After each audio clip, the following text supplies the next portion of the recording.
This is a tutorial on triangle bisectors. When dealing with triangle bisectors, there are a few important theorems that you should know about. The first theorem we're going to talk about today is the Incenter Theorem. The incenter of a triangle is a point that is an equal distance from each of the sides of a triangle. And so what we want to do is talk about this in terms of the three types of triangles that we know of. And that would be right triangles, obtuse triangles, and acute triangles. Now in all of these triangles, the incenter occurs inside of the triangle. So the point that is an equal distance from each of the sides of a triangle is always going to be inside the triangle. So that point that we're referring to, let's take a look at it on the right triangle first.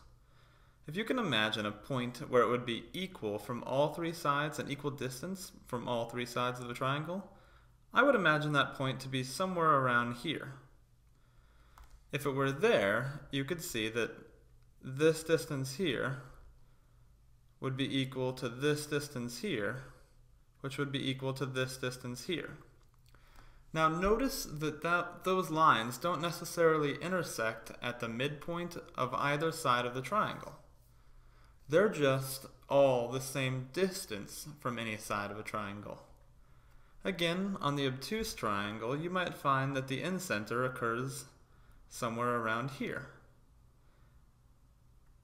And that would be an equal distance to any of the three sides of the triangle, like so. Again, it doesn't occur at any specific point on the side. It's just that from that point in the triangle, it's an equal distance to any of the sides of the triangle. And then again on an acute triangle, say this equilateral triangle here, the incenter might be there, showing that it's an equal side to all three sides of the triangle. So, how that's important for you is when you're dealing with a problem. So let's take a look at this triangle here on the right. Now imagine that I told you that the distance from, let's say, T to P, let's say that that distance is 5 centimeters. What could you tell me about the distance from point P to U? Well, you could tell me that P to U would also be 5 centimeters.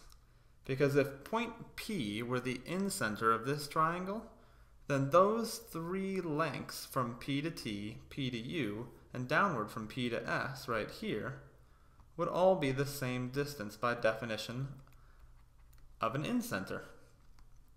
So, what if I told you that length TP was 2x, and P was the incenter of this triangle? And then I told you that length PS, that segment length, was 12 centimeters. Could you solve for x? Well, yeah, knowing that P is the incenter of this triangle, you could set 2x equal to 12 centimeters, because every length from the incenter P to the side of a triangle is the same. So then we could just divide both sides by 2 to get x alone on the left-hand side, and we'd have x is equal to 6 centimeters. Now, another important thing to notice about these triangles when dealing with the incenter, let's get rid of this, is that let's say point P is the incenter of this triangle, the large triangle HFG. What that also means when you're dealing with an incenter is that all of these blue lines are actually going to be angle bisectors, which means that this angle here, THP, is congruent to angle SHP.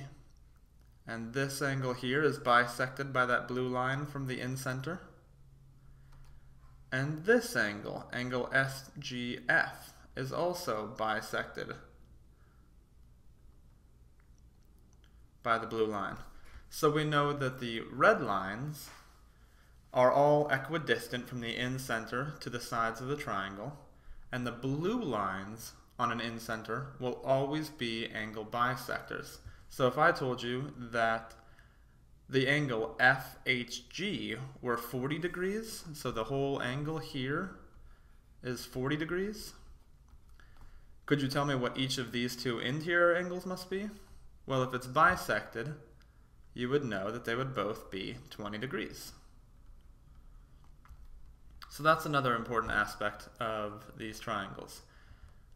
Also, what you'll notice here, so if I just erase those last marks, we can see it a little bit more clearly.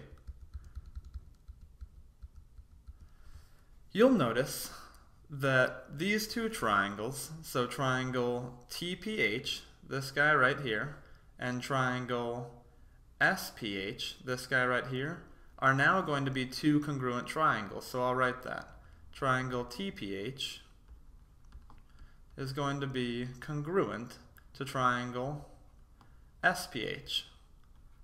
And why do you think they're congruent? If you remember from our triangle congruency theorems, these two triangles are going to be congruent because of the angle-angle-side theorem.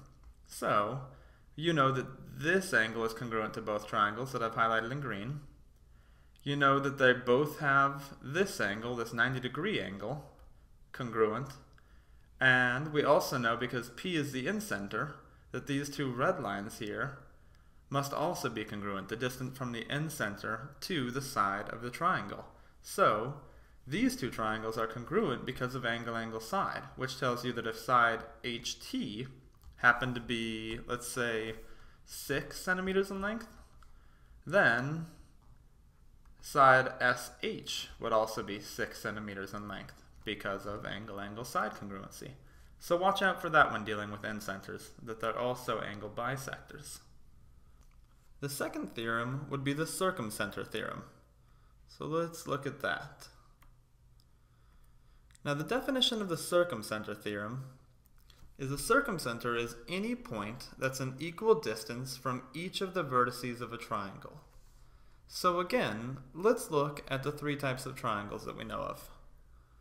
Let's look at right, obtuse, and acute triangles. So on a right triangle, the circumcenter would actually occur on the hypotenuse of the right triangle. This is because, unlike the incenter, the circumcenter is an equal distance from each of the vertices of a triangle. So, the distance here to the 90-degree angle is equal to the distance from that point to the vertice of the hypotenuse and the lower leg, and it's also that distance is equal to this vertice up top. Now, on an obtuse triangle, the circumcenter is always outside of the obtuse triangle. Always. So let's just say that in this case, the circumcenter is right here. And that would be an equal distance to this vertice, and this vertice. And for an acute triangle, the circumcenter will always occur inside the triangle. So for an acute triangle, the distance to each vertice would be equal. So these lines would all be equal right here. These lengths from that point, the circumcenter, to each of these vertices. So let's take a look at a problem. Let's take a look at this guy right here. Now, if you knew that point P was the circumcenter of this triangle, what would that tell you about segments AP, BP, and CP? Well, that would tell you that those three segments are all congruent because of the definition of a circumcenter. So if I told you that length AP were 10 inches, then you know that BP would be 10 inches and CP would be 10 inches. Now what if the problem were a little bit more difficult? What if they told you that length PC was 3x, and then they told you that length AP was 24? How could you solve for x? And they also mentioned that point P is the circumcenter of this triangle. Well, if they had told you that point P was the circumcenter of the triangle, you could then set 3x equal to 24 because you know that the lengths to all these vertices are equal. So we would say that 3x is equal to 24, and we'd solve for x. So we'd divide by 3 on both sides of the equation, and we'd get x is equal to 8. So that's a common way for someone to present this problem, is to tell you the circumcenter, give you one of the variables in terms, or excuse me, one of the lengths from the circumcenter to a vertice in terms of a variable like they did with 3x, and then give you the other length from the circumcenter to a vertice as a number and ask you to solve for x. So it's important to know the circumcenter theorem for those problems.